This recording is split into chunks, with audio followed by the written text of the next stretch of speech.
Maya waited until the start of the third day to approach Jake Murphy. The Red Fleet commander was tired and frustrated after 48 hours of conventional warfare that had produced no decisive results. His aggressive opening strategy had gained territory, but now both fleets were locked in a grinding stalemate that was consuming resources without achieving victory. She found him in the command center's small briefing room, staring at tactical displays and drinking his fourth cup of coffee since the night shift had ended.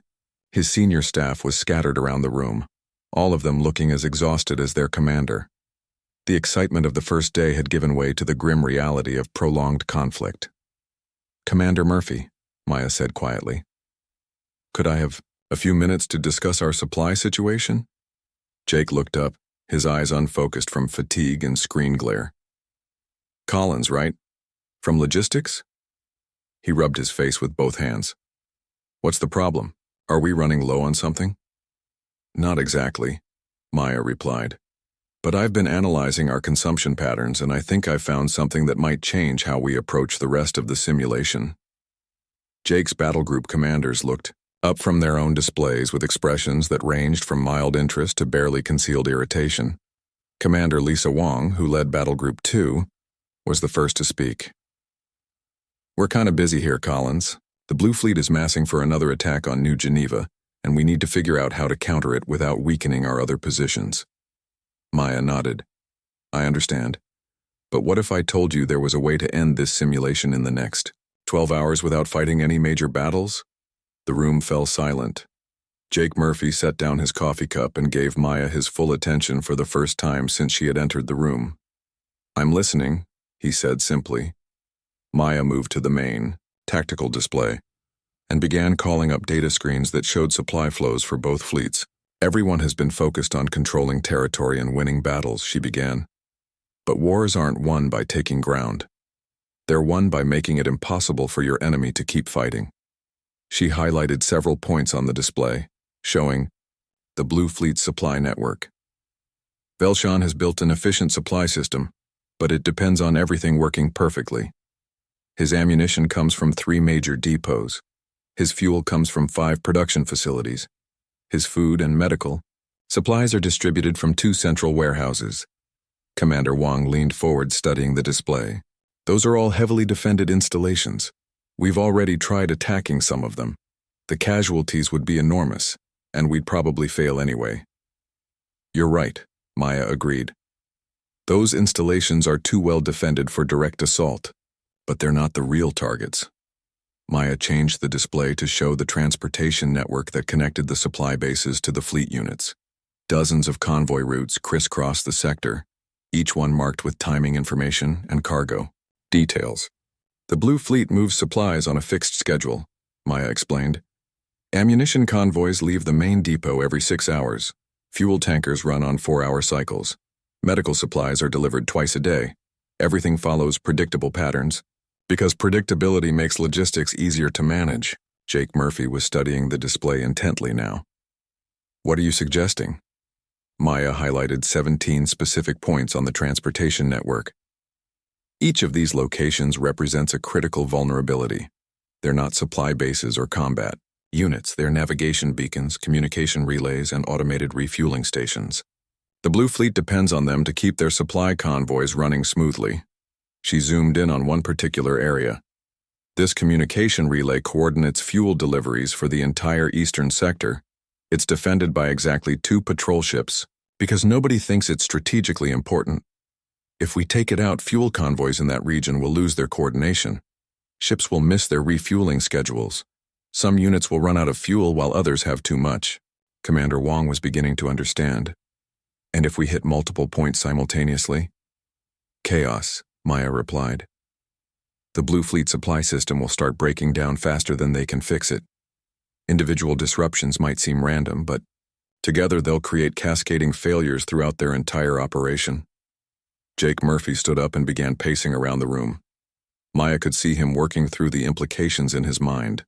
"This isn't conventional warfare," he said slowly. "It's more like hunting," Maya finished. "On my world, when we hunt something bigger and stronger than we are, we don't try to fight it head on. We make it weak first. We cut off its food, Supply. Disrupt its sleep patterns. Force it to waste energy chasing shadows. By the time we move in for the kill, it's already defeated. The room was completely quiet now. Maya could see her commanders processing this new way of thinking about warfare. It was so different from everything they had learned in their military classes that it took time to fully understand. Commander Wong spoke first. It could work, but we'd need perfect timing and coordination. If we hit these targets one at a time, they'll figure out what we're doing and adapt their defenses. 17 simultaneous strikes, Maya agreed. Small, fast units hitting each target at exactly the same moment. No big battles, no prolonged engagements. Get in, destroy the target. Get out. Jake Murphy stopped pacing and looked directly at Maya. What makes you think we can coordinate 17 different operations without the Blue Fleet detecting our preparations? Maya smiled for the first time since entering the briefing room. Because they're not looking for this kind of attack. Velshan is preparing for conventional fleet actions. His reconnaissance sweeps are designed to detect large ship movements and battle formations. Small units moving independently won't trigger his early warning systems. She changed the display again, showing Red Fleet ship positions. We have fast attack craft scattered throughout our patrol areas. Most of them are currently running routine reconnaissance missions. We can redirect them to strike positions without creating any unusual movement patterns. Commander Wong was studying the proposed attack routes. The timing would have to be perfect. Some of these targets are hours apart even at maximum speed. I've already calculated the movement schedules, Maya replied, calling up another screen of data. Every unit would need to begin moving to their strike positions within the next 2 hours. The attacks would occur simultaneously at 1800 hours. Today, Jake Murphy looked around the room at his battle group commanders. Maya could see doubt and uncertainty in their faces, but also growing excitement as they began to understand the possibilities. This goes against everything we've been taught about fleet warfare, he said slowly. But that might be exactly why. It could work. Commander Wong nodded. Velshan is brilliant, but he thinks in terms of established military doctrine. He's probably never considered this kind of distributed attack. Maya pulled up one more display, showing the projected results of her plan. If we execute this correctly, the Blue Fleet will lose the ability to maintain effective supply lines within 6 hours. Their ships will start running out of fuel and ammunition, just as their command structure is trying to figure out what happened to them. By tomorrow morning, they'll be forced to consolidate their remaining forces around their supply bases, giving up most of their territorial control. Jake Murphy was quiet for a long moment, studying the displays and thinking through all the implications. Finally, he looked up at Maya with something like wonder in his eyes. You figured all this out from your logistics station? I had a good view of both fleets, Maya replied simply. Sometimes the best way to understand something is to watch it from the outside. Jake Murphy made his decision. We're going to do it. All battle group commanders, begin redeploying your fast attack units immediately. I want every strike team in position by 1700 hours. He turned to Maya. Collins, you'll coordinate the timing from your logistics station. This is your plan, so you get to watch it succeed or fail. As the commanders hurried out to begin preparations, Jake Murphy stayed behind with Maya for a moment. I have to ask, he said. Where did you learn to think like this? It's not anything they teach in the academy. Maya looked at the tactical display, seeing not ships and bases but a complex ecosystem of predators and prey, hunters and hunted. I learned it at home, she said quietly. On Earth, everything is trying to kill everything else. The only way to survive is to understand the patterns and find the weaknesses that others miss. Jake Murphy nodded slowly. Remind me never to underestimate a Death Worlder again. Maya smiled.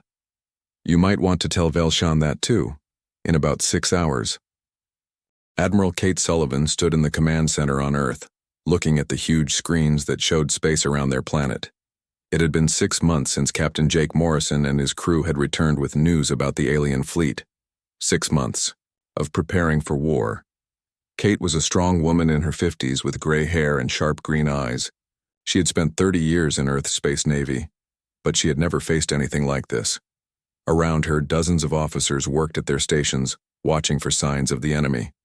"Admiral, we're getting reports from our outer sensors," said Lieutenant Commander Rick Davis. He was young but had proven himself to be reliable during the months of preparation. "Multiple contacts approaching the edge of our solar system." Kate felt her stomach drop. "How many?" "Over 500 ships, ma'am. They're massive." Kate closed her eyes for a moment. Even with 6 months to prepare, Earth had only managed to build 200 new warships. They had worked day and night, but it wasn't enough. "Sound the alarm. Contact all fleet commanders. It's time." Across Earth's solar system, human ships moved into position. The USS Phoenix, commanded by Commander Ryan Brooks, led a group of 30 ships near Mars. Ryan was a calm man with brown hair who had trained for this moment for months. His crew was ready, but they all knew they were facing impossible odds. "Commander, the alien fleet is entering our solar system," reported his tactical officer, Lieutenant Amy Walsh. She was a young woman who had graduated from the Space Academy just 2 years ago. Today would be her first real battle. "All ships, this is Commander Brooks," Ryan said into his communication system. "Stay in formation. Wait for my signal." On Earth, billions of people watched the news broadcasts. In New York City, former Marine Sam Davis gathered with his neighbors in the building's basement. Sam was a big man with scars on his face from old battles. He had fought in Earth's last war 10 years ago, but this was different. "What do you think will happen, Sam?" asked his neighbor, Mrs. Johnson. She was an old woman who had lived through many wars, but never one like this. "I don't know," Sam said honestly. "But whatever happens, we don't give up. That's not what humans do." In a laboratory under the Rocky Mountains, Dr. Alex Chen worked frantically on new weapons. Alex was a thin man with black hair who had spent his whole life studying physics. Next to him, mechanic Tony Rodriguez helped build the weapons they had designed. "Alex, do you think these will work against their ships?" Tony asked. He was a big man with strong hands who could fix anything. "I hope so," Alex said. "We based them on the readings Captain Morrison brought back, but we won't know until we try them." Above Earth, the first alien ships appeared. They were even bigger than the reports had said. General Vextar's flagship was the size of a small city, covered in weapons that glowed with strange energy. "Humans. Of Earth." General Vextar's voice came through every communication device on the planet. "I am General Vextar of the Zephyrian Empire. You have 1 hour to surrender completely. If you do not, we will destroy your cities one by one until you beg for mercy." In the command center, Admiral Kate Sullivan picked up her microphone. "General Vextar, this is Admiral Kate Sullivan of Earth's United Defense Force. We will not surrender. If you want our planet, you'll have to fight for it." General Vextar's laugh came through the speakers. "How foolish. Your small ships cannot hurt us. Your weapons are toys compared to ours. But very well. We will show you the power of the Zephyrian Empire." The first battle began near Earth's moon. Commander Ryan Brooks led his ships against a group of alien vessels. The human ships were much smaller and faster, but the alien ships had shields that seemed impossible to break. "Fire all weapons," Ryan ordered. The human ships fired their energy cannons and missiles at the alien ships. Some hits got through, but they did very little damage. The alien ships fired back and their weapons were devastating. The first human ship exploded in a ball of fire. "We lost the Denver," Lieutenant Amy Walsh reported. "Their weapons are cutting through our shields. Like they're not even there." "Keep fighting," Ryan said. "Look for weak spots." But there seemed to be no weak spots. The alien ships destroyed human vessels one after another. Within an hour, half of Ryan's fleet was gone. On Earth, the alien ships began attacking cities. London was hit first. The alien weapons turned buildings to dust and left huge craters where neighborhoods had been. Then they hit Tokyo, then Sydney. But something strange happened. Instead of surrendering, the humans fought harder. In every attacked city, people like Sam Davis organized resistance groups. They couldn't hurt the big alien ships, but they rescued survivors and helped people escape. "This is incredible," said one of General Vextar's officers on the alien flagship. Usually after we destroy a few cities, the population surrenders immediately. General Vextar looked at the reports from Earth. Humans were still fighting everywhere. Even in the destroyed cities, survivors were organizing and helping each other. These humans are different, he said. But it doesn't matter. We will break them eventually. The war continued for weeks. Human ships fought desperately, but they were losing badly. The USS Phoenix, now damaged and missing half its crew, continued to fight under Commander Ryan Brooks. Many other ships had been destroyed. "Commander, we're down to our last missiles," Lieutenant Amy Walsh reported. Her uniform was torn and she had a cut on her forehead, but she stayed at her station. "Then we make them count," Ryan said. On Earth, the situation was getting worse. More cities were attacked every day, but in the underground laboratories, Dr. Alex Chen and Tony Rodriguez were making progress. "I think I found something," Alex said excitedly. "Look at these energy patterns from the alien ships.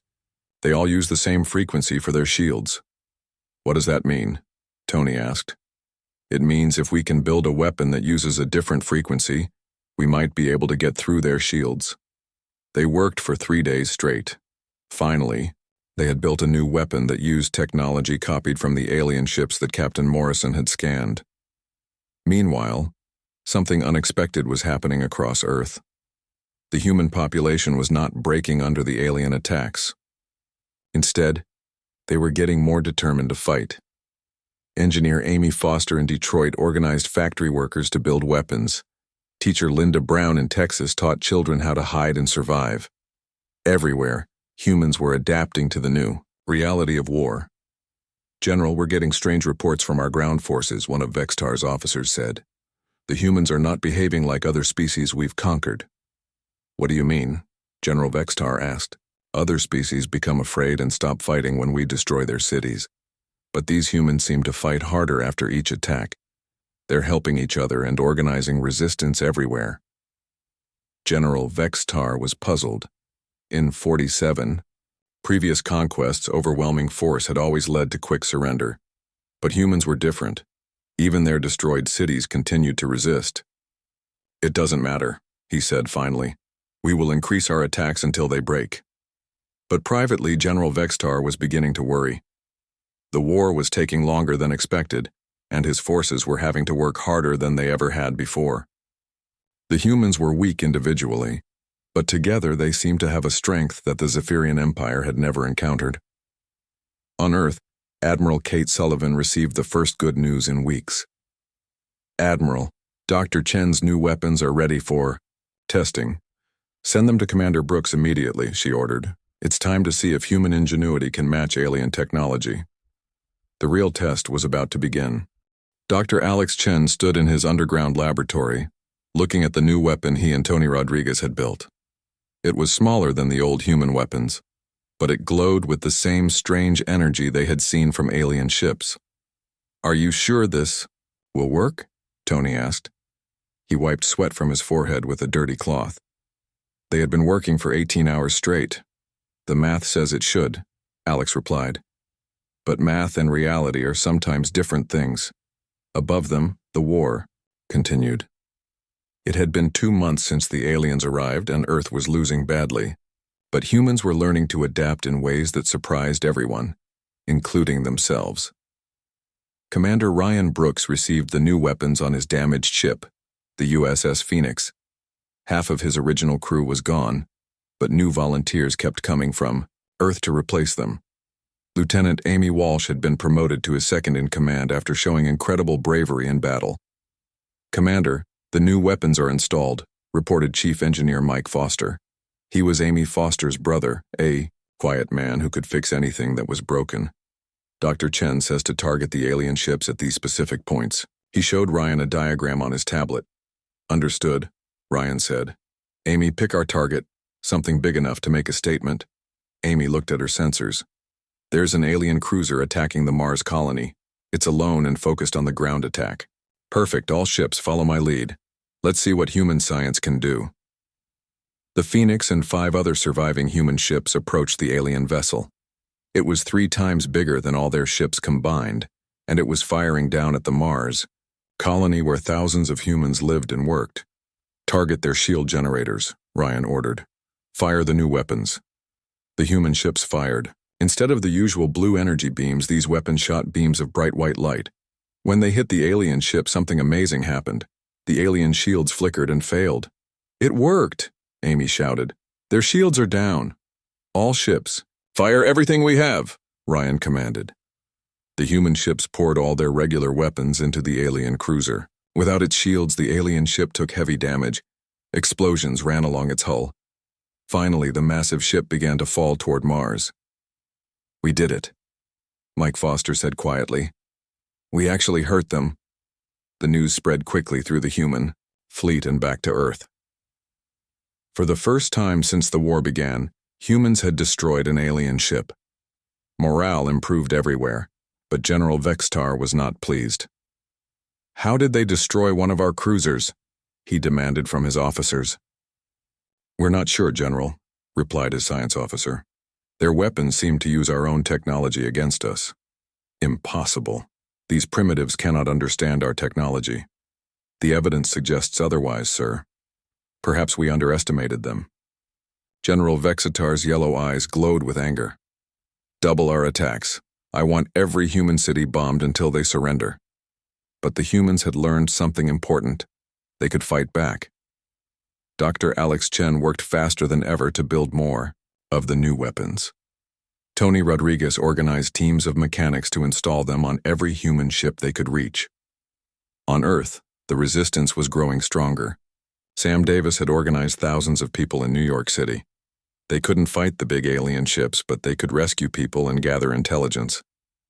Sam, we've been watching the alien ground troops, said Betty Miller, a nurse who had joined his group. They follow very strict patterns. They always do the same things in the same order. That's useful, Sam said. If we know what they're going to do, we can be somewhere else when they do it. In Detroit, engineer Amy Foster had turned her factory into a weapons production center. Workers who used to make cars now made missiles and equipment for the resistance. We need to think differently, she told her workers. The aliens are stronger than us, but maybe we can be smarter. Meanwhile, Captain Jake Morrison was planning something dangerous. The USS Liberty had been repaired and upgraded with the new weapons. His crew, including Lisa Hayes and Ben Carter, had volunteered for a special mission. Captain, are you sure about this? Lisa asked.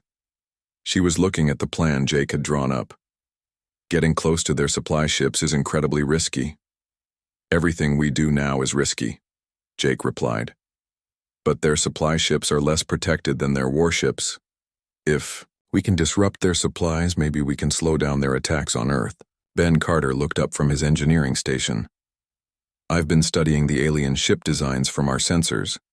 Their supply ships have the same shield frequency as their warships. Our new weapons should work on them too. The Liberty launched, quietly from Earth's moon, along with 10 other small human ships. They avoided the main battle areas and headed toward the edge of the solar system, where alien supply ships brought food and ammunition to the invasion fleet.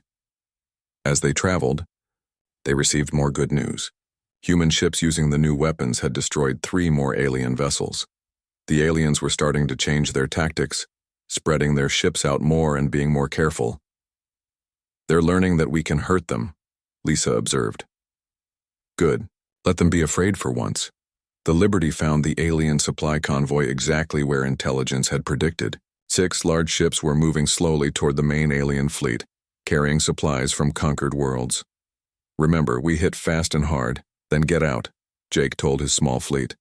Don't try to be heroes. We need to survive to fight again. The human ships attacked the supply convoy. The new weapons quickly knocked down the alien shields, and then regular weapons destroyed the supply ships one by one. The aliens sent distress signals, but by the time help arrived, the human ships were gone. Mission successful, Jake reported, back to Earth. 6 supply ships destroyed, no human losses. This kind of hit-and-run attack became the new human strategy.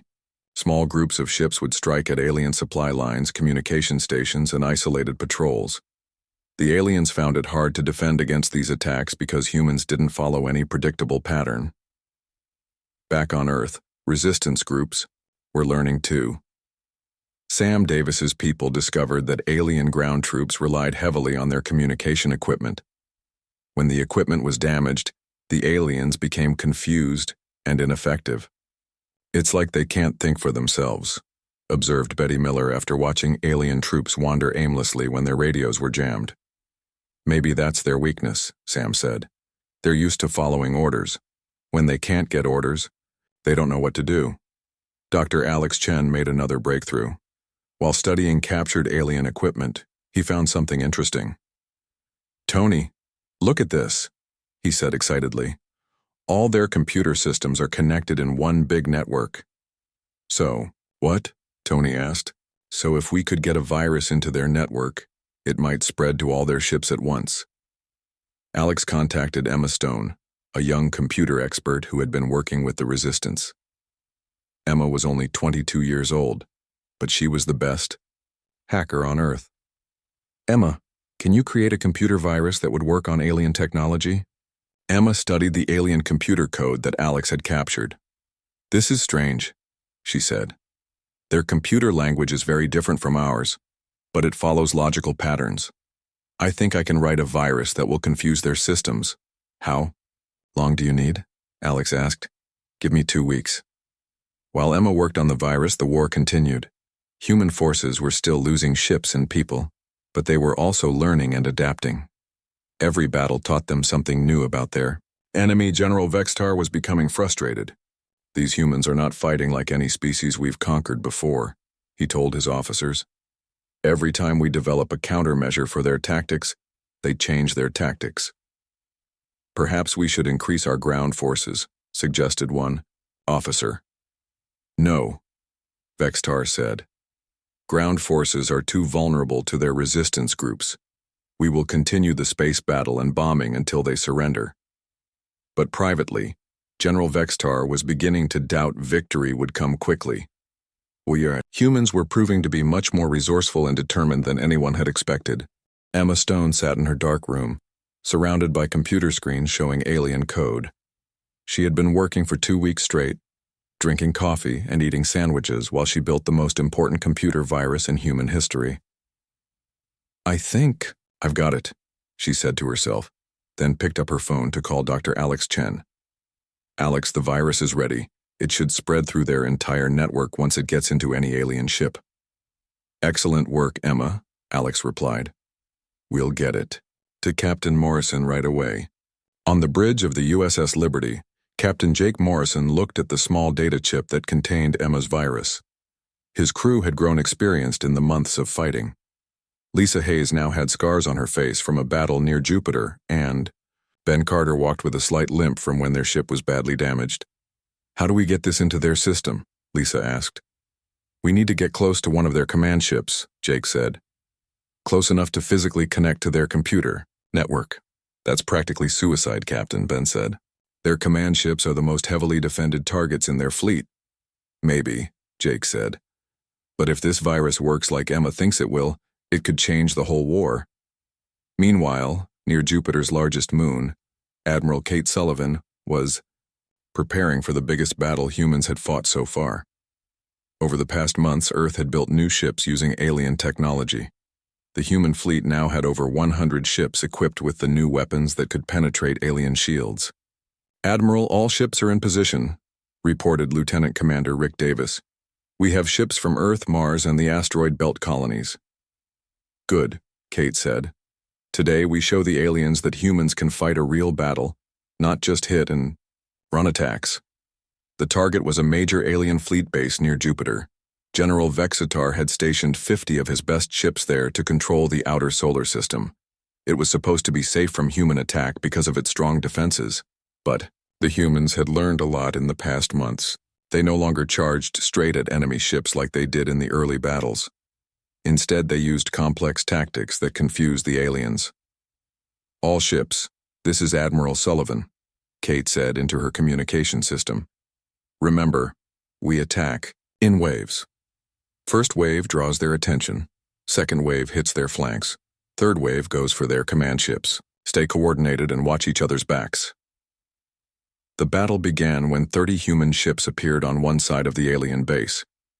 The aliens immediately turned all their weapons toward these ships, just as the humans had planned. First wave is taking heavy fire, reported Commander Ryan Brooks from the USS Phoenix. His ship had been rebuilt twice since the war began, and his crew was now experienced in fighting aliens. But were holding their attention. Then 40 more human ships appeared on the other side of the alien base. The aliens tried to split their fire between both groups, but this made them less effective against either group. Second wave attacking now, reported Captain Julie Parker from the USS Denver. She was a new captain, but she had learned fast in the heat of battle. Their shields are down on 3 ships. The human ships used their new weapons to destroy alien vessels one after another. For the first time in the war, humans were winning a major battle against equal numbers of aliens. But the most important part of the plan was still coming. While the big battle raged, the USS Liberty approached the alien command ship from behind. Jake Morrison's ship was painted black to blend in with space, and they moved very slowly to avoid detection. "We're getting close, Captain," Ben Carter whispered, even though no one could hear them in space. "Their command ship is right ahead." "Lisa, can you get us close enough to connect to their hull?" Jake asked. "I can try," Lisa replied. "But if they detect us, we're dead." The Liberty crept closer to the massive alien command ship. It was 10 times bigger than any human vessel covered in weapons and armor. But like all alien ships, it had connection ports for supply ships and maintenance crews. "There," Ben said, pointing at a section of the alien hull. "That looks like a maintenance port." The Liberty moved carefully until it was touching the alien ship. Ben put on a spacesuit and went outside to connect Emma's virus to the alien computer system. "I'm in," Ben reported a few minutes later. "The virus is uploading now." At first, nothing seemed to happen. Then, slowly, lights began flickering on the alien command ship. Warning signals started flashing. The ship's weapons stopped firing at the human fleet. "It's working," Emma Stone shouted from her computer lab on Earth, watching the data feeds from the battle. "The virus is spreading through their network." One by one, alien ships began to lose control of their systems. Their weapons stopped working correctly. Their shields flickered on and off. Their engines began to misfire. "What is happening to our ships?" General Vextar demanded from his flagship, which was far from the Jupiter battle. "Why are they not responding to orders?" "Sir, it appears to be some kind of computer virus," his science officer reported. "It's spreading through our entire fleet network." For the first time since the war began, General Vextar felt real fear. His ships were the most advanced in the galaxy. How could primitive humans create a virus that could affect Zephyrian technology? At the Jupiter battle, the tide had completely turned. Admiral Kate Sullivan watched as alien ships drifted helplessly, while human vessels destroyed them one by one. "Admiral, we're getting surrender signals from 3 alien ships," Rick Davis reported with amazement in his voice. "Surrender?" Kate had never heard of aliens surrendering before. "Are you sure?" "Yes, ma'am. They're asking us to spare their lives." This was something completely new. In all previous battles, aliens had fought to the death rather than surrender. But now, with their ships disabled and facing certain destruction, some aliens were choosing to live. "Accept their surrender," Kate ordered. "Take them prisoner and secure their ships." The battle ended with a complete human victory. For the first time in the war, humans had won a major battle without losing a single ship. 30 alien vessels were destroyed or captured. The news spread quickly through both fleets. Human morale soared, while alien confidence began to crack. Soldiers who had never experienced defeat were now facing the possibility that they might lose this war. "General, we're receiving reports from across the fleet," Vextar's communication officer said nervously. "The virus has affected over 200 of our ships. Many are dead in space." General Vexitar's yellow eyes blazed with anger, and something else he had never felt before: uncertainty. "How long to repair the damage?" "Our engineers estimate several weeks, sir." The virus was very sophisticated. For the first time in his military career, General Vextar considered the possibility of defeat. These humans were not like the other species his empire had conquered. They learned quickly, adapted constantly, and never gave up even when facing impossible odds. Back on Earth, the celebrations were loud but brief. Everyone knew the war was not over. But for the first time in months, humans had hope that they might actually win. Dr. Alex Chen and Emma Stone became heroes overnight. Their virus had disabled a significant part of the alien fleet.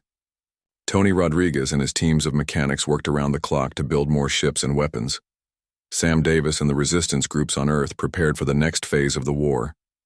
They had learned that aliens could be beaten, and that knowledge made them even more determined to fight. "We've hurt them badly," Admiral Kate Sullivan told her officers after the Jupiter battle. "But wounded animals are often the most dangerous. They'll be back, and they'll be angry." Captain Jake Morrison and the crew of the USS Liberty had successfully delivered the virus, but they knew their job was far from over.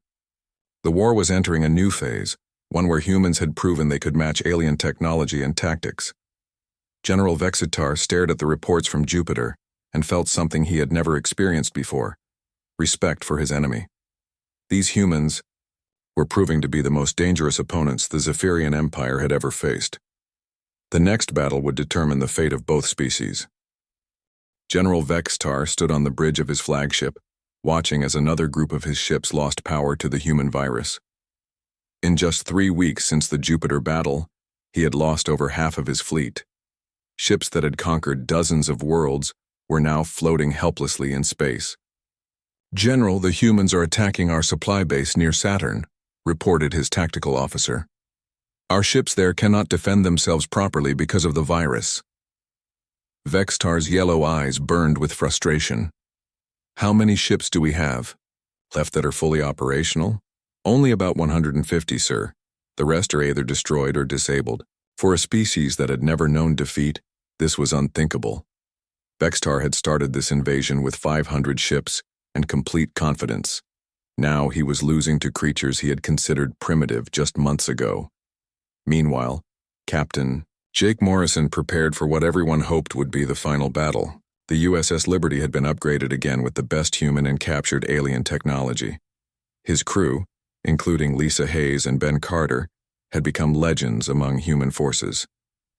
"Captain, Admiral Sullivan is ready to begin the final assault," Lisa reported from her station. "All human fleets are in position." Jake looked at the tactical display. Over 200 human ships surrounded the remaining alien fleet near Earth's moon. For the first time in the war, humans outnumbered their enemy. "This is it," Ben said quietly. "After all these months of fighting, we might actually end this today." On Earth, billions of people watched the news broadcasts. In New York, Sam Davis gathered with his resistance group to watch the battle that would decide their planet's fate. Dr. Alex Chen and Emma Stone monitored their virus from the underground laboratory, ready to help if needed. "All ships, this is Admiral Sullivan." Kate's voice came through the communication system. "Today we finish what they started, but remember, we're not like them. We fight for our families, our freedom, and our future. Show them what humans can do when we work together." The final battle began with a massive coordinated attack. Human ships, now experienced and well-equipped, struck the alien fleet from all directions. The virus-damaged alien ships could barely fight back effectively. But General Vexitar was not finished yet. He gathered his remaining operational ships around his flagship and prepared for one last desperate attack on Earth itself. "If we cannot conquer this planet, then we will destroy it," he told his officers. "No species has ever defeated the Zephyrian Empire. We will not let these humans be the first." Vexitar's flagship and 50 other alien ships broke away from the main battle and headed straight for Earth. Their plan was to use their most powerful weapons to crack the planet's surface and make it uninhabitable. "Admiral, a group of alien ships is heading directly for Earth," reported Lieutenant Commander Rick Davis from the command center. "All available ships intercept them now," Kate ordered. "Don't let them reach our planet." But the alien ships had a head start. Captain Jake Morrison realized that his ship, the Liberty, was in the best position to intercept them. "Jake, their flagship is twice the size of our entire battle group," Lisa warned. "We can't stop them alone. We don't have to." Stop them, Jake replied. We just have to slow them down until help arrives. The Liberty and 12 other human ships moved to block the alien attack on Earth. They were vastly outnumbered, but they had something the aliens didn't understand. They were fighting for their home. The battle was fierce. Human ships darted around the larger alien vessels, using their speed and the new weapons to cause as much damage as possible. But the aliens were desperate now, fighting with the fury of a species facing its first defeat. One by one, the human ships were destroyed, or disabled. Soon, only the Liberty was left facing General Vextar's flagship. Captain, our weapons are nearly depleted, Ben reported. Hull damage on multiple decks. Sir, more human ships are coming, Lisa said, but they won't arrive for another 10 minutes. Then we hold them for 10 minutes, Jake said firmly. The Liberty fought alone against the massive alien flagship. Jake used every trick he had learned in months of combat, but his small ship was no match for Vextar's vessel. Finally, an alien weapon blast destroyed the Liberty's engines. We're dead in space, Captain, Ben reported. Engines are gone, weapons are offline. Through his view screen, Jake could see the alien flagship approaching. But instead of destroying the Liberty, General Vextar did something unexpected.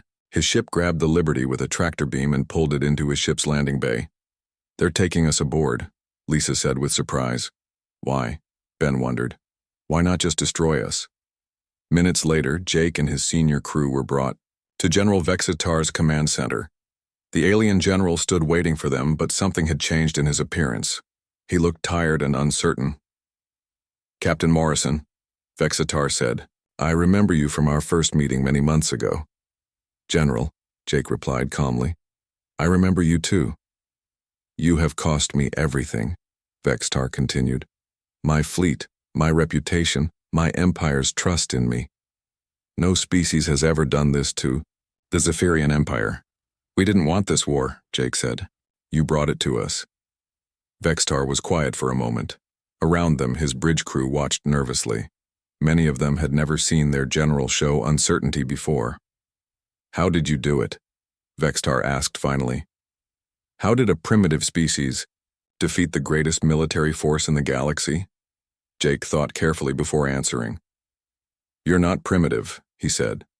Your technology is amazing, your ships are powerful, your tactics are good. But you made one mistake. What mistake? You thought strength was only about weapons and ships, Jake explained. But real strength comes from working together, from never giving up, from fighting for something bigger than yourself. Every human who died in this war died protecting away their family, their friends, their world. That's why we kept fighting when any logical species would have surrendered. General Vextar considered these words. In his long military career, he had conquered many worlds, but he had always done it through superior force. He had never faced an enemy that grew stronger through suffering. And you did something else, Jake continued. You showed mercy to no one.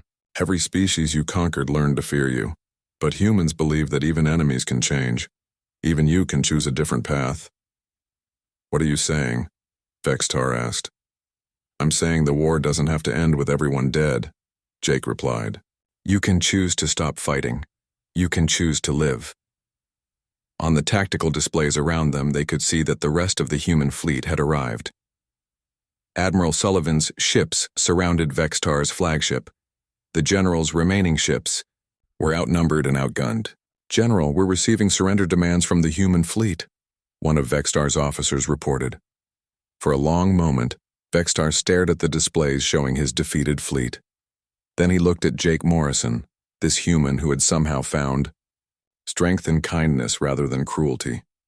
Slowly, for the first time in his life, General Vextar lowered himself to his knees before another being. Spare me, he said quietly. Just don't kill me. The words echoed through the bridge. Vextar's officers stared in shock. Never in Zephyrian history had a general surrendered. Jake helped the alien general to his feet. The war is over, he said, gently. No more killing. Within hours, the remaining alien ships surrendered. The invasion of Earth was over. General Vextar ordered his surviving forces to leave human space immediately. But Vextar himself chose to stay. He had seen something. inhumans that changed him forever. He became an exile from his own empire, but he found a new purpose helping humans understand alien technology and preventing future wars.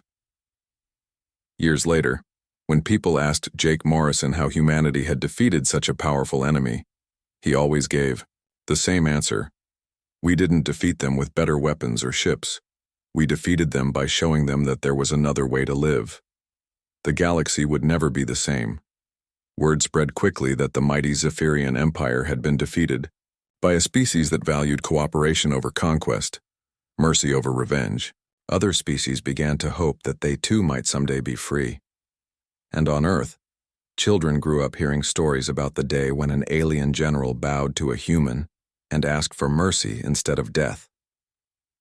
It became a symbol of humanity's greatest victory, not the triumph of strength over weakness, but the triumph of hope over fear.